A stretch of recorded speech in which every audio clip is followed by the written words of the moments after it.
Imagine reaching out to clients from across the globe in the comfort of your own home.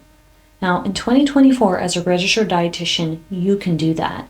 But you might be wondering, is it worth it to become a registered dietitian? In today's video, I'm going to break down that answer for you. So much has happened in the last few years between COVID, licensure updates, and of course the 2024 master's mandate, meaning that you can only sit in for your exam to be eligible to become a registered dietitian if you get your master's degree. So there's a lot of changes that have happened, and a lot of you might be wondering, should I continue to pursue dietetics, or should I even consider becoming a registered dietitian in the year 2024? I'm going to give you a few things to think about and let you make that decision up for yourself.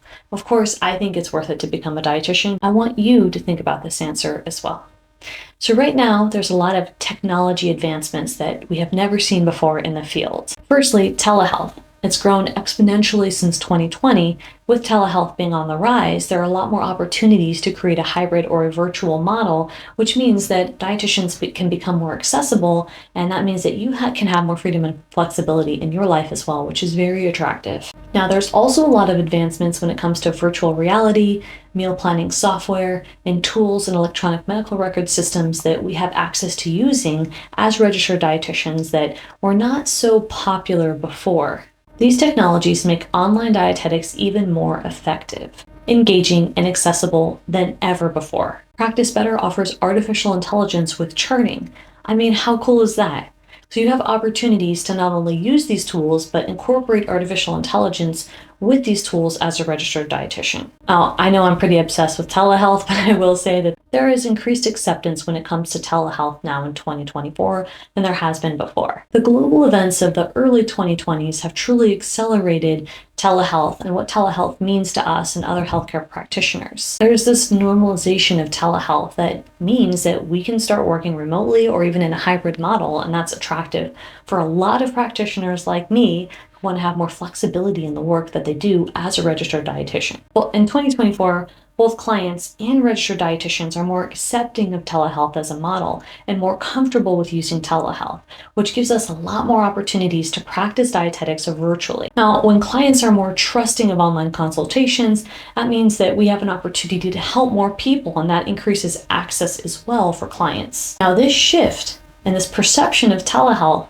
being something that we can use has opened up a larger market for dietitians, and that's pretty exciting. There's an expansion of digital health tools like we've never seen before. Now, I'm going to focus today on one particular tool, which is backed by AI, but there are a lot of tools out there. So I'm going to talk about EatLove, which is a meal planning software that's backed by artificial intelligence. Now, there was an article written in Forbes talking about personalized meal prescriptions and talking about how EatLove, which is free for the first 2 clients for you to use, is a great opportunity, a great way for you to use a meal planning service. And you can even find ways to hide the calories if you have clients that don't want to see calories. You've got eating disorder clients or people who want to practice food freedom. You can create a nutrition prescription without using calories. And there's a lot of really cool features when it comes to using EatLove and other similar tools.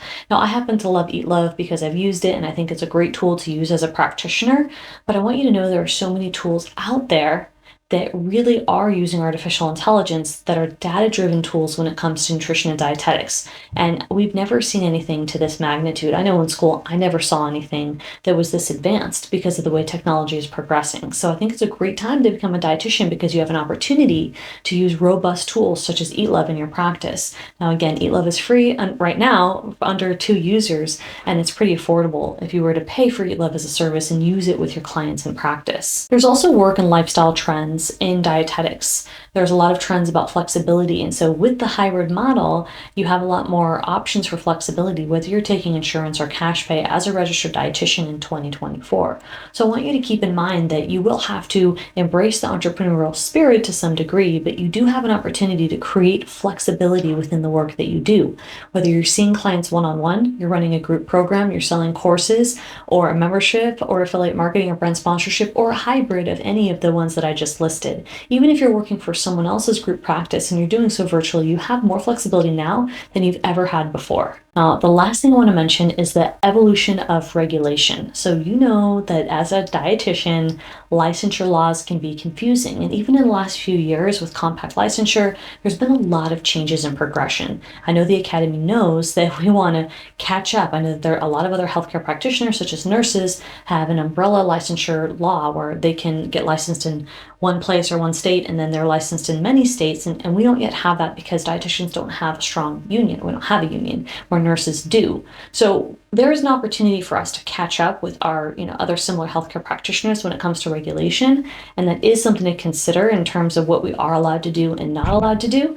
And I do think that, getting licensed in each state individually can feel laborious, but as long as you are understanding what model you're selling, or what are you selling, a service or a product, and then you're making sure you're compliant legally, then you should be good. And that will probably require you to either talk with a lawyer or be really familiar with how you're positioning your products and services. So I know that regulation is evolving and that the Academy is trying to make it easier for us to practice, but I want you to keep that in mind when you're looking at becoming a dietitian in 2024 and the pros and cons of choosing dietetics as a career trajectory for you.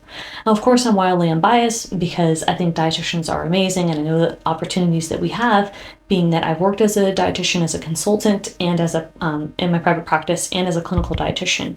I know that there are a lot of opportunities, but what brought me to start Dietitian Boss is the fact that I didn't get paid enough, and I wanted to get paid more and help more people. And with the acceleration of online and hybrid models and the acceptance of telehealth, I think there's a lot of opportunities that we can create, but I don't think that those opportunities are going to be found in a traditional clinical job, unless if you have a side hustle or if you decide to create your own business.